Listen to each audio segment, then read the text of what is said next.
tumelo ya sekeresete ya ga botho jwa motho.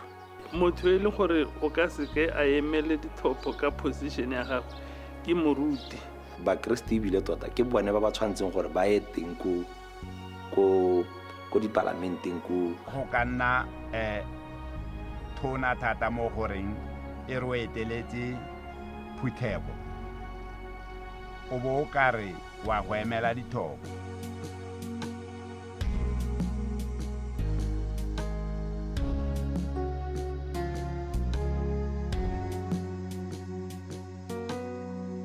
Ga gona kgotlhang epe mo go emela ditlhopho le tumelo ya mokeresete ka ga rona re dumelang ka teng. Le Baebele ga ba le telle gore ba ga gona sepe se ileng gore le mo Baebeleng se re ra se re go dira yalo ke boleu. Those who want to do or who want to enter into the politics, they are free to do so at their own will. Politics is a dirty game. Ke ka ikwadisa jang ke sna ha ke rapellang teng. Puso ya batho ka batho ke tsamaiso ya lehatshe le pehela hang setšhaba kgololesego le pabalesego ebile go sena matshosetsi ape mo matshelong a bone.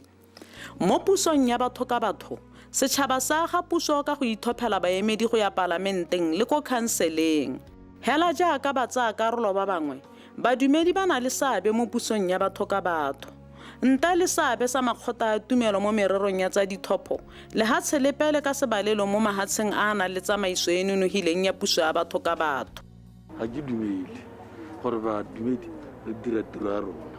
Nela gore gantsi modimo o tlo o laele mmoshe mme re ka tsaya ba lekgotla le puso ya rona jaaka ba ba laetsweng. Modimo na ba golla mo lehatsheng la Iseraele mme a ba gogela ko lehatsheng le go ela mashidinotsi la na le soloheditse batsadi ko tshimologo le rona re eletsa gore re gogelwe ko lehatsheng le le elang mashidinotsi mo nakong ye re tla be re lega modimo re se go hatseng. Democracy is very important. We have our leadership, but our leadership is elected into service, and when their tenure is up, that's it.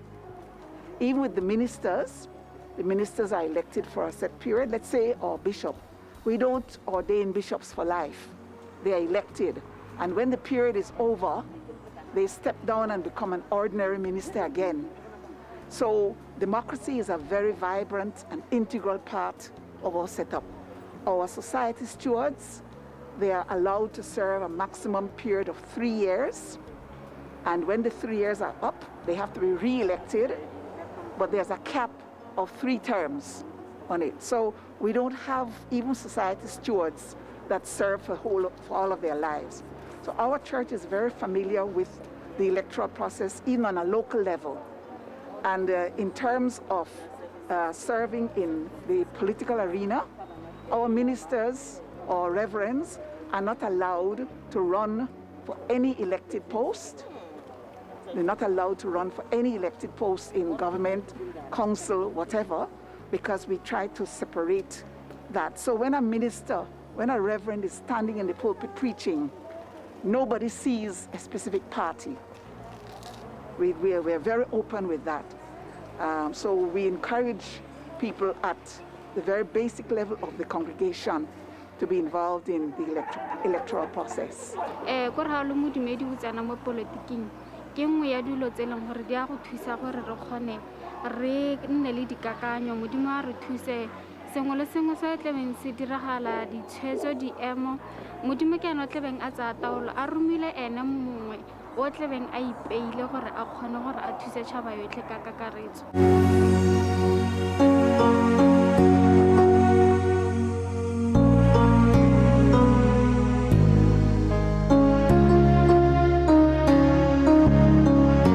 Like rona pele re mababeje ba bona batho la gantse la se re le mo dipolotiking tota o encourage to take it back ba bona ke re be go sele be re tsamaya ka tota politiki because we respect both what go dumetseng teng le go leng teng wa tlhaloganya ga kwa dipataganya botlhong ka ga wa omana ka ga o se gore mokristi ka ngwe wa omana se rae mahelana be re maka politiki ga e tšhaka go tumelong yane ka ke neetseng teng ka ke dumetseng teng tota ga affectela le gope politiki is a good thing gore re emele lehatshe.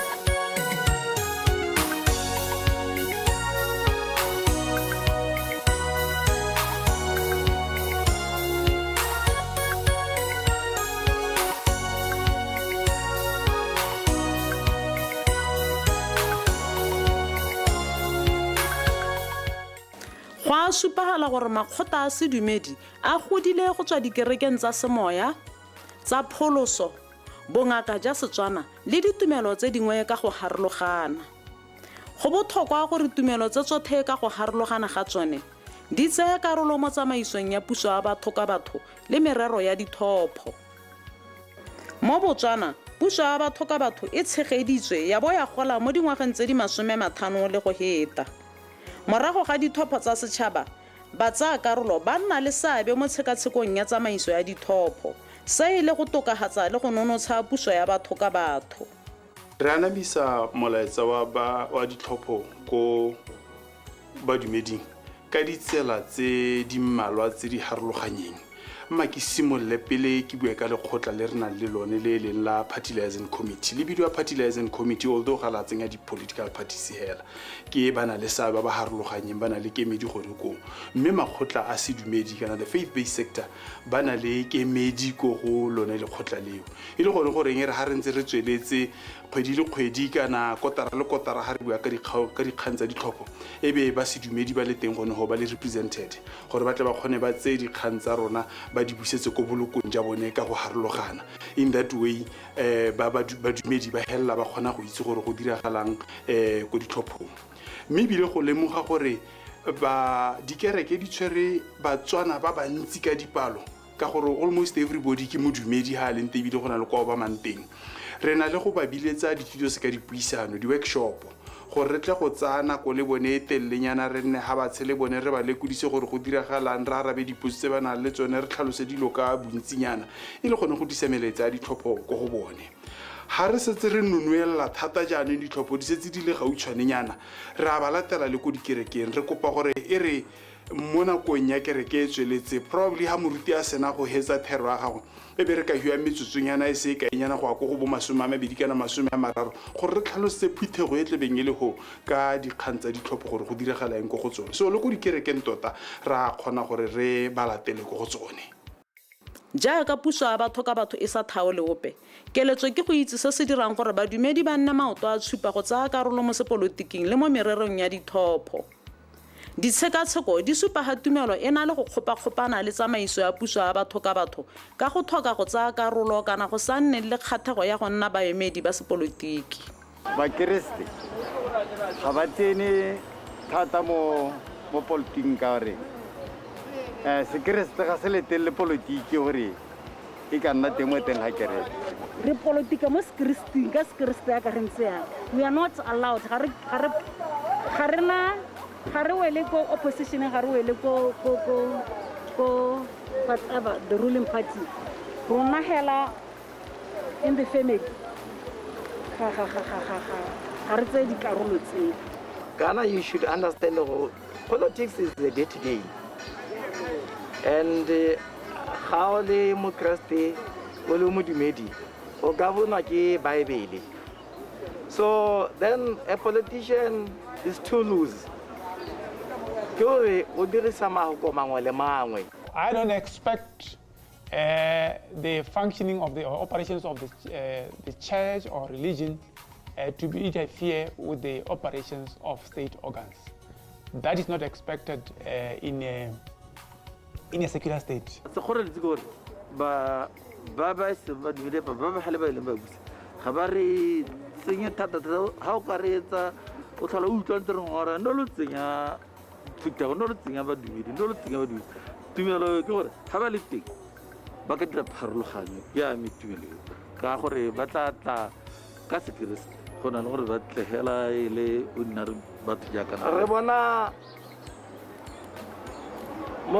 Public education ya IEC e santse se penetrate tata e se recognize dikereke mo re se dikereke di tshwara palo ya batho ba bantsi.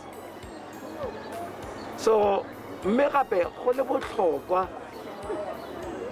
gore re dirise dikereke e le tsela nngwe a tool ya go leka to discipline mapolotiki gore e itseng gore Bible ya re rata mowa ka wena baebele ya re sa tlholele leso, baebele ya re botshelo ja motho bo tapele. So ga re ka tsaya yone tumelo ra e tsenya mo parlamenteng ya ra ga melawana bo re itse gore baebele ya reng, ke gone go ka bonang gore re ka tsena mo re ka reng an environment e leng gore it's a fully conducive.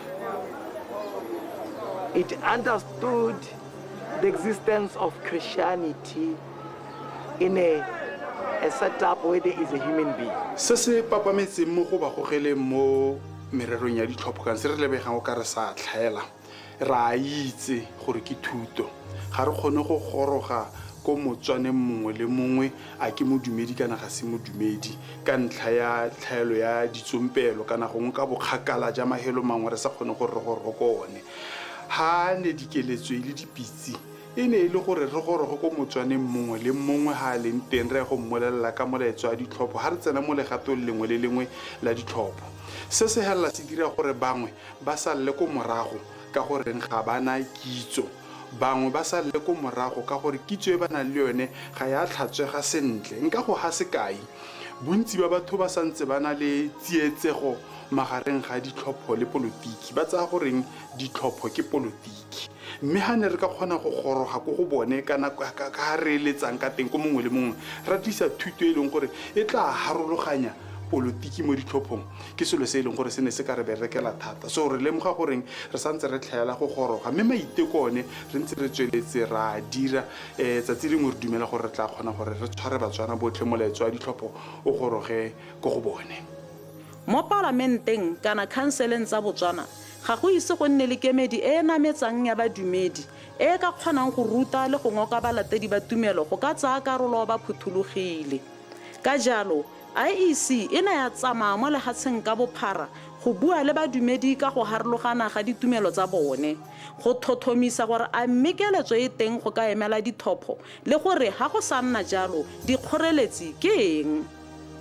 Puso ya batho ka batho kana lehoko la sekgwa le re lebaganna lo ke la democracy gongwe ke simolle ka lone gore le tswa mo mahopong a mabedi a segerika demos le kratos.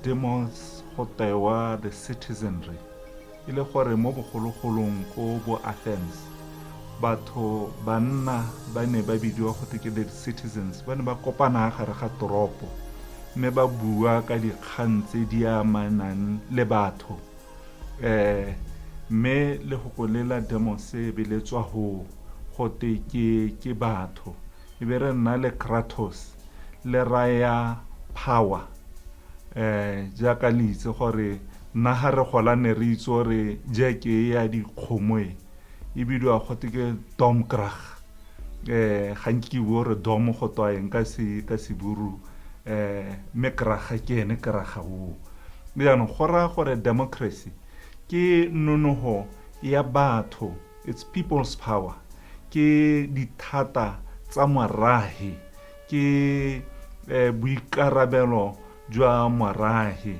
Jaanong ka gore morahe ke yone demos, kratos ke yone nonogo ampo power, maatla.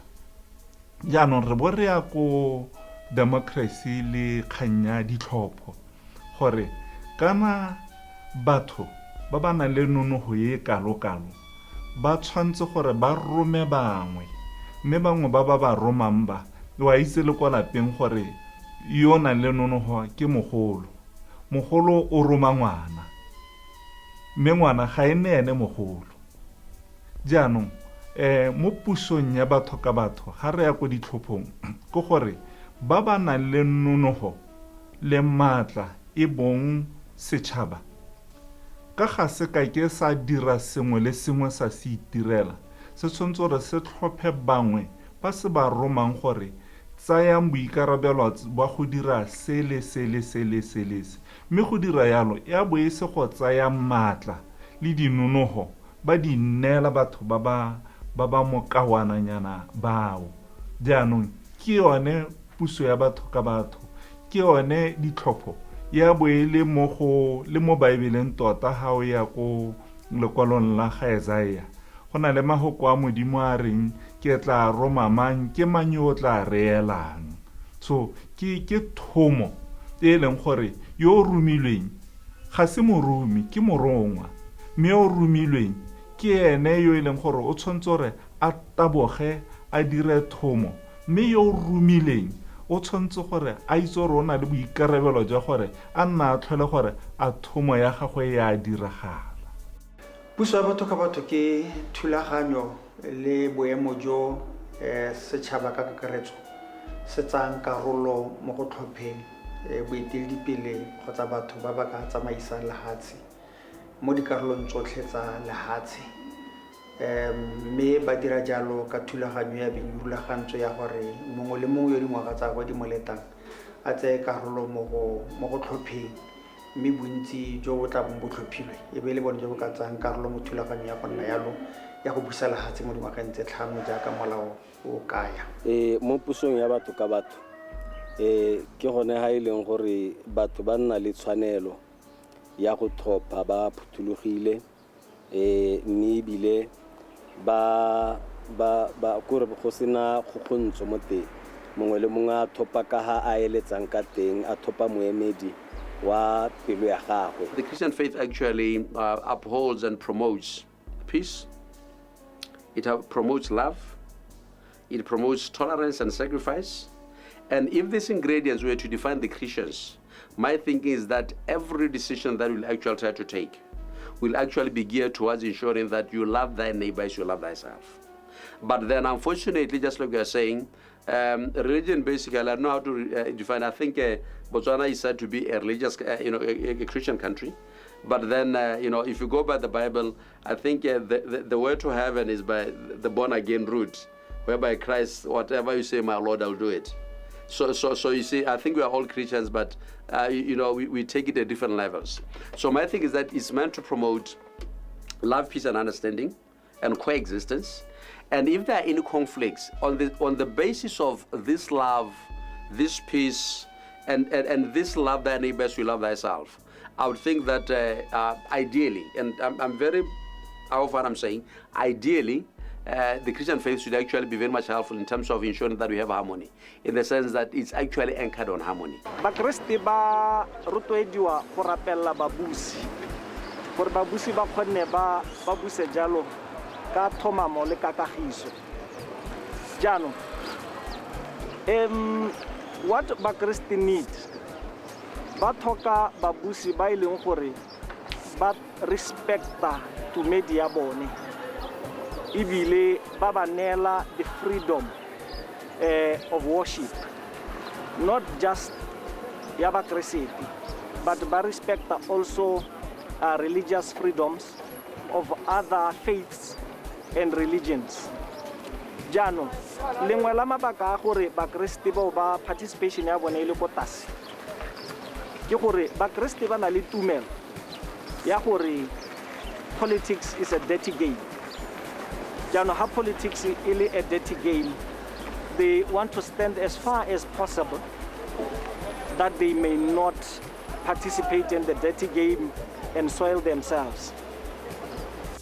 Rona re le kereke ya UCCSA e kileng pele be bitswa LMS re tswa kgakala re tsaya karolo go tsaya karolo mo ke go akaretsa ga go rotloetsa baphuthegi go tsaya karolo mo go tlhopheng go tsaya karolo mo go akaretsa go rotloetsa le go rebola ba mo gare ga rona ba ka bong ba ipona ba biletswa kgotsa ba ikutlwa ba na le tshisego le pitso ya go ka tsena mo boeteledipeleng jwa kereke. Re nnile le baruti ba ba tsereng maemo a boeteledipele jaaka e le speakera sa National Assembly ba ba ne ba tlhophiwa mo nakong eo, mme le gompieno re tsweletse re na le baphuthegi le baruti ba ba na le go tsaya karolo ka diphathi tsa bone, mme rona re le kereke re bo re rotloetsa gore ga motho a tsaya boemo jo a ba dira jalo ka kgololesego ya gagwe, mme rona re le kereke re sa tlhopha gore go tlhophiwa ehe go se ka ga tlhophiwa ehe party ya sepolotiki. Balatedi kgotsa badumedi ba kereke ya ZCC ba tsa karolo mo tsamaisong yotlhe ya dithopo go simolola ka ikwadisetso dithopo le go ya go tlhopha le go emela maemo mangwe le mangwe a motho a batlang go a emela e kana bokhanselara kana bopalamente. Motho o kgona go a emela ga a na le dilo tse tsotlhe tse di tlhokagalang gore a di emele. Mme motho e leng gore o ka seke a emele dithopo ka position ya gagwe ke moruti, ka gore moruti go tsewa gore o kgobokantse batho kgotsa o eteletse batho ba di-party tse di harologaneng ba e le gore ke badumedi. Jaanong kana ga o ka nna le polotiki go tsewa gore tare ka moso ba party e rileng o seke o ba tseye sente ka gore o tabo semolao o saita gongwe le ba e le gore ke ba party ya gago.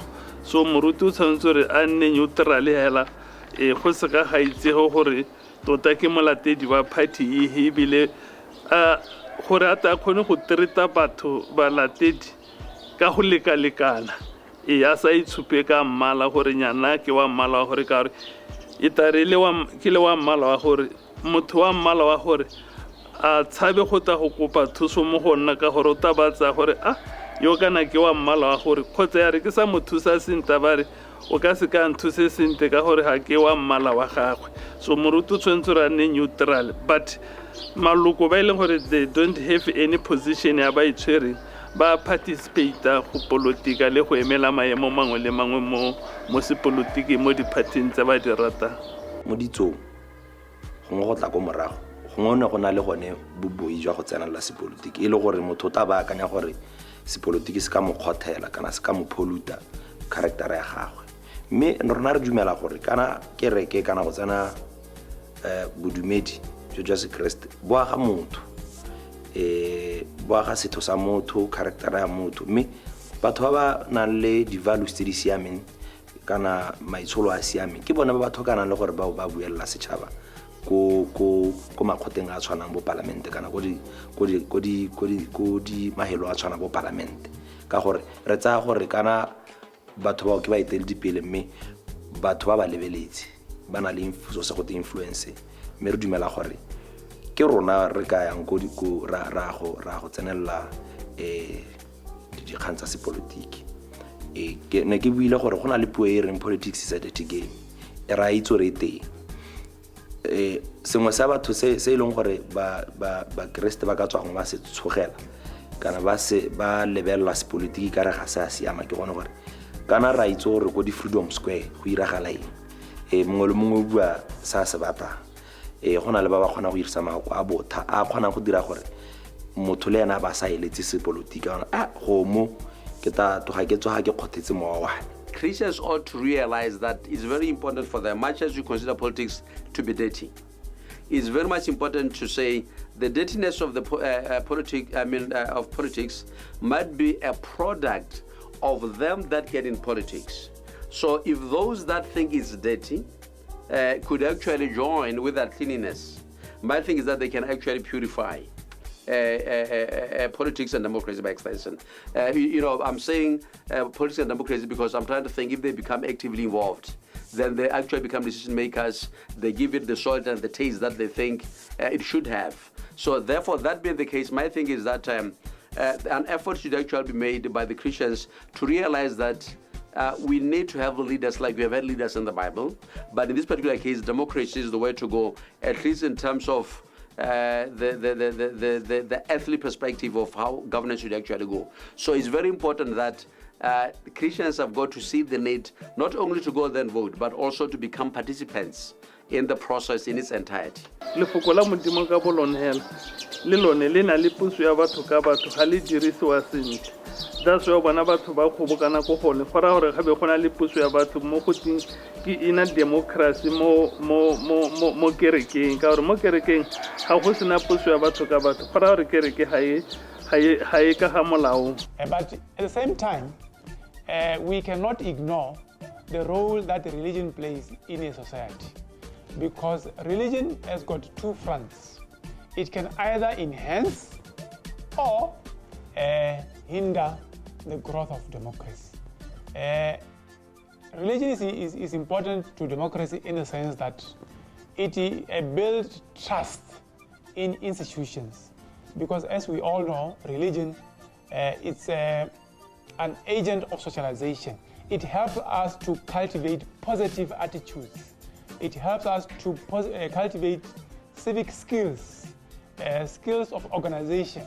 So in that sense, I think religion is quite critical in the sense that when you look at the majority of people who follow a particular religion, at the end of the day, if we are those who are the educators in the various sectors are able to cultivate positive values, then we can ensure that there is trust in institutions. But at the same time, if we are not careful, if it cultivates conservative traditional values, then it can work against the growth of democracy. Because if you do that, then it will give rise to intolerance, which we don't expect in a democracy, because democracy is about universalism. It's about access. It's about being open. So in that sense, you may find that it may give rise to some tension between religion and democracy, because they stand for opposing values. But in a secular state like Botswana, that should not be expected, because all religions are expected to cherish in a country such as Botswana. Boleba ba dumedi ba ha ba tse karolo mo sepolotiking ka bontsi, mme hape go dira ke gore governmente ko tshimologong ona a discourage civil society gore e ne le seabe mo politicking. Ha o ka tsaya the trade union for instance, ne di sa letlelelo gore di ka participate mo politicking. Ba internalize in culture ya bone gore politics ha se ya bone, ba santse ba ne neutral a go ta mo dilong tsa politicking. Are tse BFTU for instance, with le gore go na le support tsa democracy mo teng, go na le ma BNF mo teng, go na le ma BCP mo teng, ba congregate mo one union. And ha ba ka re ba tsa karolo mo politicking, o tlisa divisions, factionalism e maso mo union. Le mo kerekeng ho ntse hela ya ke kereke ya bothe, go na le ma BDP mo teng, go na le ma BNF, go na le ma BCP, go na le ba eng wa bona. And ha ba ka re ba they have to be neutral ka tshwanelo. Ha gona option ka go ntse ka teng, ha ba ka re ba tsa side o tsama mathata hela a boetsega. Ra itse gore dikereke ba ntse ba sena kgatego e ntse mo politicking. Tota ona ho khutadiwa IEC gore e ntsha letsogo e buisana le bone, e dirisana le bone gore le bone ba kgona go tsaya karolo mo politicking. Go a supagala gore kgatlhego ya badumedi e teng mo melaetseng ya ditlhopho. Selo sa ntlha hela re tla lemoga dipalo tsa Batswana ba ba tsenelang ditlhopho gore di a gola nako nngwe le nngwe ga ra ditlhopho. Dipalo tsa ikwadiso di heta tsa ikwadiso ya bohelo ne re dirile tsa batho ba ba yang go tlhopha ba tswella di gola le tsone. Gopola gore ke rile kare almost Motswana mongwe le mongwe ke modumedi kwa leng teng. Jaanong maiteko a go ba latela ko dikerekeng le di-workshop le go nna le kemedi mo PLC go raya goreng e bua le Batswana ka bontsi ba leng gore re supile gore bontsi ba bone ke badumedi. Mme seo se re supetsa gore mothale o re o dirisang go bua le badumedi ka yone o tswa maduo ka ntlha gore dipalo di a tsholetsega. Mme ebile gape selo sengwe se e leng gore se supagala goreng badumedi ba utlwisisa ebile ba amogela melaetsa ya rona ke jaaka e le goreng ga go tsena dikgang tse di harologaneng tsa ditlhopho kana ditiro tse di harologaneng tsa ditlhopho re na le go nna re kopa gore go rapelelwe ditlhopho ka ditsela tse di harologaneng, mme di-denominations tsa tumedi ka go harologana ba tla ka dipalo tse dintsi tse ke dumelang gore di a gola nako tsotlhe go teareng dithapelong. Ebe go a go rapelwa ka dipalo, go rapelwa merero ya ditlhopho mo lehatsheng la rona la Botswana. So se se ruta goreng molaetso wa rona wa goroga ebile wa amogelesega ebile go nna le kgatlhego mo Batswaneng ba e leng badumedi.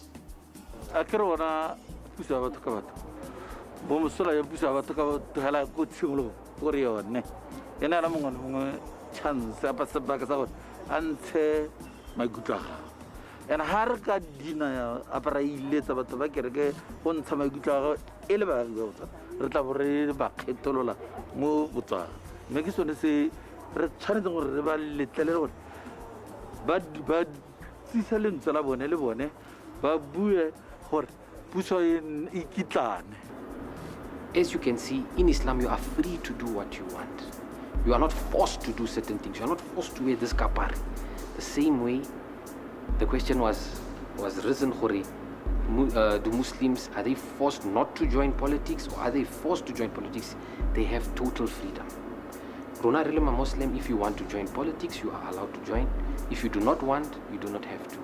And in our interview that we had previously, I just wanted to amend a few things that I said. I only said there are 2, but there are many others who have joined.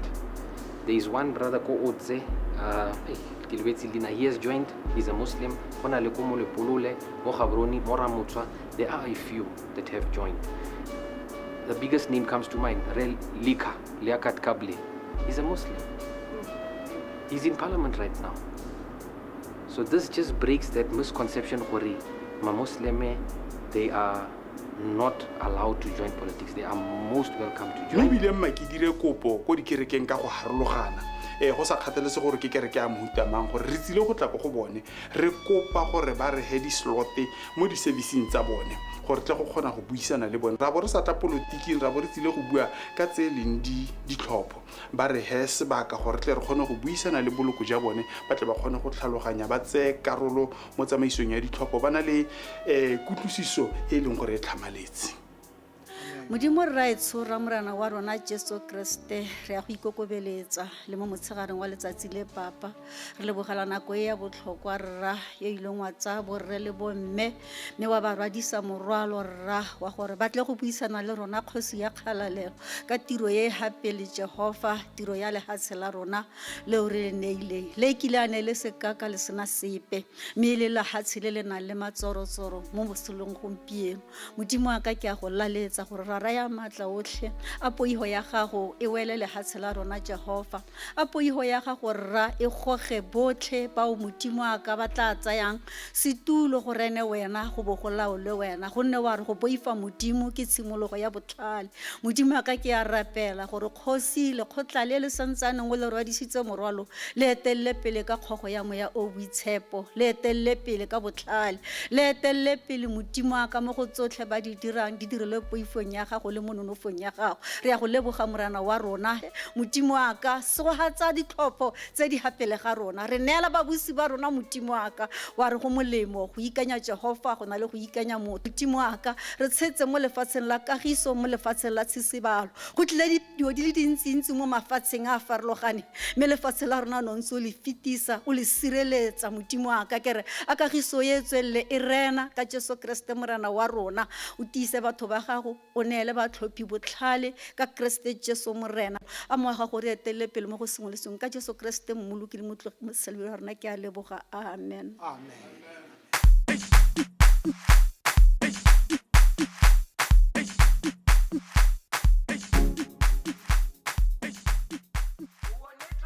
Dikgang tsa ditshwanelo tsa badumedi mo pusong ya batho ka batho di tshwanetse go bewa pele go sa togelwe boikarabelo ja makgotla a sedumedi mo pusong ya batho ka batho. Makgotla a ka tsenya seabe ka go akanyetsa ditshitiso dingwe tse di ka tokafatsang matshelo a Batswana. Badumedi bothe ka go harologana ba tshwanetse go ikita ka thupana mme ba diragatsa boikarabelo ja bone ja go aga puso ka thopo. Zungangishilana Jerusalema ikayalami ilonoloze uhambe nami zungangishilana dawo yami ayikholana buso wami awukholana ilondoloze dawo yami ayikholana buso wami awukholana ilondoloze zuhambe nami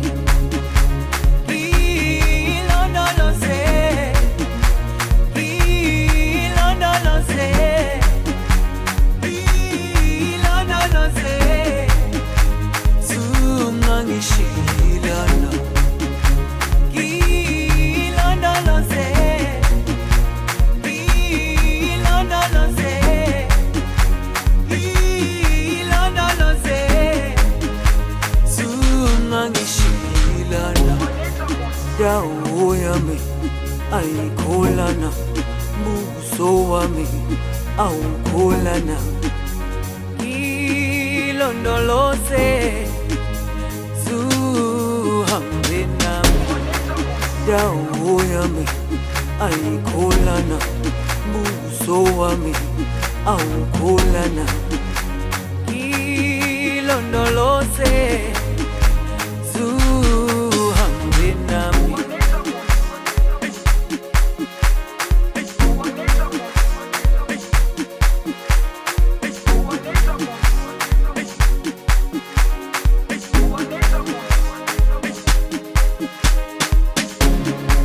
Jerusalem